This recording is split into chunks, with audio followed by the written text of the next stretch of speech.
நான் சவிதா, கோயம்புத்தூர் சரவணம்பட்டியிலேருந்து வரேன். ஆக்சுவலி இது என்னோடய 3rd class. First class attend பண்ணேன், பட் இன்ட்ரெஸ்டே இல்லாமல் தான் அட்டன் பண்ணேன். அம்மாவோட கம்பல்ஷனில் தான் வந்தேன்.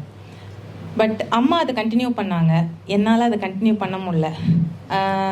பட் நானும் பண்ணணுன்னு தான் ட்ரை பண்ணேன். இந்த கிளாஸ் அட்டன் பண்ணிட்டு பண்ணணுன்னு ட்ரை பண்ணது. பட் நம்ம அந்த யோகத்தில் போய் உட்காரும்போது மைண்ட் ஒரு ஸ்டேபிளாக இருக்காது, அலப்பாஞ்சிட்டே இருக்கும். அதுவே அம்மாட்ட சொல்லி என்னால் பண்ண முடியல, உட்காந்தா என்னென்னமோ யோசனை வருது, என்னால் பண்ண முடியல அப்படின்னு சொல்லிட்டு தான் அதை நான் குவிட் பண்ணேன். அதுக்கப்புறம் 2வது தடவை திரும்ப மகாசிவராத்திரி ப்ரோக்ராமுக்கு போனப்போ அப்போ கொஞ்சம் எனக்கு ஹெல்த் இஷ்யூஸ் இருந்துச்சு.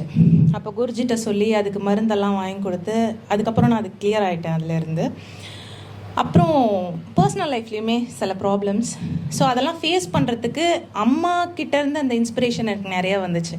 ஏன்னா அம்மா அதை எப்படி ஃபேஸ் பண்ணாங்க, அம்மாவுமே அந்த சுச்சுவேஷன்ஸ் எல்லாமே ஃபேஸ் பண்ணதுனால அவங்க இவ்வளோ பிரேவாக ஃபேஸ் பண்ணுறாங்களா, ஸோ அப்போ ஏன் நம்மளுமே இதில் இன்வால்வ் ஆகலாமேன்ற அந்த ஒரு இன்டென்ஷனில் தான் நான் இதுக்குள்ளே வந்தேன்.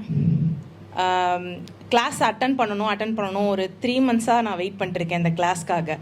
பிகாஸ் அந்த 3 மந்த்ஸில் கிளாஸ் வேறு எங்கேயும் போடல. மகாசிவராத்திரிக்கு அப்புறம் இந்த கிளாஸ் இங்கே கோயம்புத்தூரில் போடணுன்றதுக்காகவே வெயிட் பண்ணி இந்த கிளாஸ் அட்டன் பண்ணியிருக்கேன். அண்ட் இந்த ப்ராக்டிஸ்க்கு அப்புறம் ஃபர்ஸ்ட் தடவை நான் தீட்சை வாங்கும்போது ஒளி வடிவமாக நான் பார்த்தேன். இப்போ எனக்கு ஒரு மயில் இறகு தெரிஞ்சிச்சு.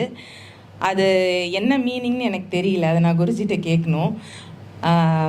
அதுக்கப்புறம் அந்த ஃபர்ஸ்ட் டைம் அந்த மென்டலாக அவ்வளோ ஃபீல் பண்ணனா எனக்கு தெரியல. இப்போ குருஜி சொன்னப்போ நீங்கள் நெகட்டிவாக ஏதாவது யோசிச்சு பாருங்களேன் அப்படின்னு சொல்லும்போது கூட அந்த நெகட்டிவிட்டி உள்ளே வரவே இல்லை. அதே ஒரு 10 நிமிஷத்துக்கு முன்னாடி உட்காந்து பேசிகிட்டு இருந்தப்போ எனக்குள்ளே அவ்வளோ நெகட்டிவிட்டி இருந்துச்சு. பட் இப்போ அதை நல்லாவே ரியலைஸ் பண்ண முடியுது.